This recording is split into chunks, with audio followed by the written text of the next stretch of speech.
வாங்க நம்ம ராஜேஷா விளாக்ல இன்றைக்கி என்ன பார்க்க போகிறோம்னா, இன்றைக்கி திங்கக்கிழமை. இன்றைக்கி பருப்பு உருண்டை குழம்பு தான் நம்ம வீட்டில் வைக்க போகிறோம். செடிகளுக்கெலாம் தண்ணி ஊற்றிட்டு வந்துட்டு சாதத்தை அடுப்பில் வச்சு டீயும் அடுப்பில் போட்டேன். வெந்நி சாதத்துக்கு கொதிக்கும் போதே புளி ஊற வச்சேன். அதில் வந்து தண்ணி எடுத்து அதுக்கப்புறம் வேலைங்கள்லாம் நிறைய இருக்குப்பாங்க. பருப்பு உருண்டை குழம்புக்கு நைட்டு பருப்பெல்லாம் ஊற போட்டிருந்தேன், கடலைப்பருப்பு. அப்புறம் இட்லிக்கு ஊற போட்டிருந்தேன். அதுக்கப்புறம் அடை தோசைக்கு ஊற போட்டிருந்தேன். நிறையா அன்றைக்கி அரைக்கிறதுக்கு இருந்துச்சு. ஏன்னா நான் 2-3 நாளாக ரொம்ப நாளாகவே அரைக்கிறதே நிறைய விட்டுட்டேன். நல்லா அரைக்கிறதுக்கு இன்றைக்கி எல்லாம் போட்டு வச்சுக்கோன்னு போட்டு வச்சாச்சு. பாத்திரத்தை பாருங்க, ஒரு சமைக்கு இருக்குது. பாத்திரம் வேற விளக்குறதுக்கு அப்பா நிறைய சுற்றுது.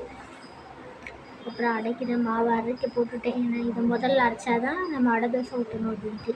சாயங்காலத்துக்கு மாவு இருக்கும் அடை தோசைக்கு.